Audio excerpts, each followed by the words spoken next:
Assalamualaikum kaum rimba. Hari ini kita akan mengajak kalian semua untuk melihat bagaimana proses pembuatan alame panganan khas dari Mandailing Natal bersama dengan masyarakat desa Pastap Julu.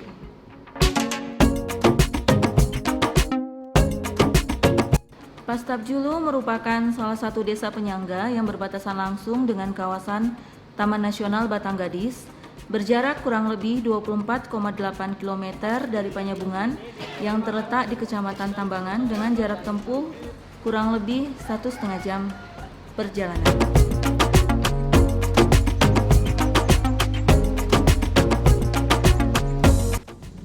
Alame adalah panganan yang bercita rasa manis, terbuat dari tepung ketan dan gula aren.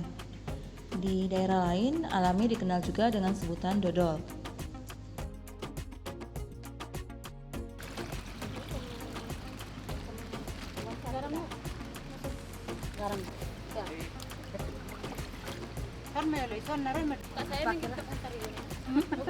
Tidak pakai hand sanitizer. Tahu may kayo. Itu apa? Tepung terigu. Oh, mas, tepung terigu kah? Bisa tolong dijelasin, kita ini kan lagi buat alami nih. Nah, ceritanya makanan khas daerah kita. Nah, ini apa aja nih bang bahannya? Iya, tepung, gula merah, Gula merah, gula aren ya bang ya? ya gula aren. Gula aren, tepung terigu.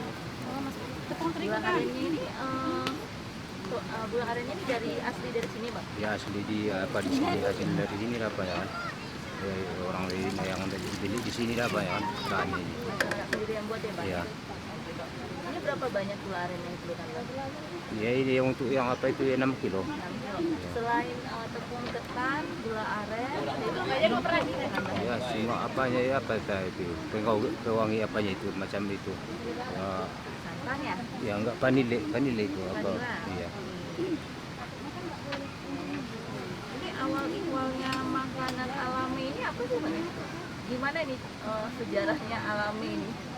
Ya kita kurang itu. Atau cuma panganan waktu mau lebaran atau mau apa? Ya menurut apanya waktu lebaran aja dah yang biasa orang masak apa ini kan. Bikin apa masak alami ini di apa gabahnya lagi tumbuk jadi beras tumbuk lagi dia ditepung dari jakanya lagi ini sudah orang sekarang sama orang dulu banyak orang dulu biarpun gitu masih banyak yang masak itu sekarang udah tinggal beli aja yang ya cuma Yang ini udah yang jadi. banyak nggak banyak lagi yang mau apa ya Iya benar. yang bikin Oh gitu. Setelah 1 jam kita masukkan gula merah. iya Gula merahnya itu dicacah dulu, dipotong-potong iya atau ya besar saya iya Iris-iris iris atau pun bisa besar segini pun cepat juga hancur nanti biar dimasukkan apa itu kan. Sembari mengaduk alame, yuk kita ngobrol-ngobrol dulu bersama Bapak Kepala Desa Pastap Julu. Dengan adanya Taman Nasional Batanggadis ini kira-kira beberapa tahun yang lalu, ya? awalnya namanya masyarakat awam, ya mereka agak kurang menerima, nggak mengerti. Pikir orang itu bahwasanya hutan itu yang mau dirampas ataupun mau yang dikelola oleh pemerintah. Ya. Di belakangan ini dengan jiwa yang sabar, artinya kemauan daripada personil-personil pegawai Taman Nasional Batanggadis ini untuk mensosialisasikan bagaimana sebenarnya Taman Nasional itu. Alhamdulillah sekarang mereka sudah mengerti. Dan sekarang Taman Nasional Batanggadis itu terhadap desa kita, apalagi kita termasuk desa penyangga yang mereka andalkan, boleh dikatakan hubungannya sangat harmonis sekali lah boleh dikatakan.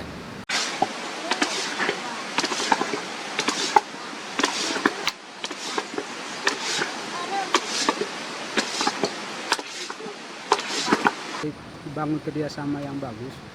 Nah, dibuatlah suatu ide namanya ekowisata. Nah, di mana ekowisata itu untuk kawasan sendiri tidak mengganggu dan untuk pencaharian utama kita juga jadi ada jalan keluarnya, tidak harus ke hutan gitu. Itulah namanya ekowisata. Menambah pendapatan nggak Pak?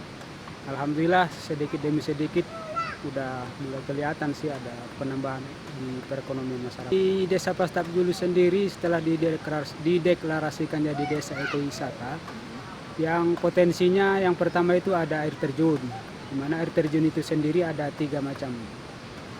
Dari yang paling panjang sampai yang lumayan panjang. Yang pertama itu dari Aik Nabara, itu yang paling bagus tuh. Ada juga yang di Aik Sibadur, dan yang ketiga itu di Aik Katalogi. Kita buat namanya tabing, yang paling potensi di sisi tabing. Dan ada juga kayak seperti jembatan ini, untuk pengunjung lokal sih hampir setiap hari sudah ada yang datang sih untuk sekedar berfoto selfie, swafoto di jembatan cinta ini udah.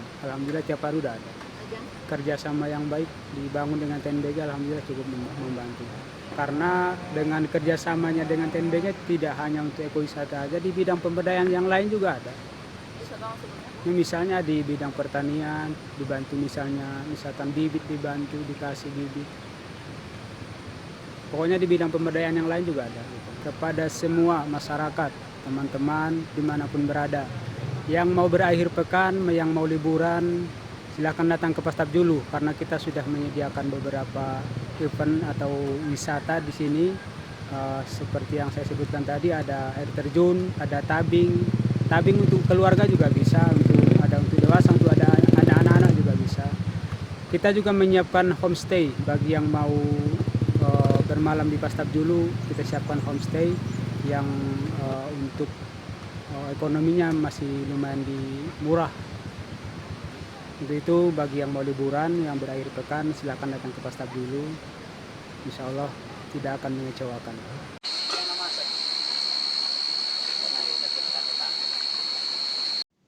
Setelah 6 jam, akhirnya alami matang.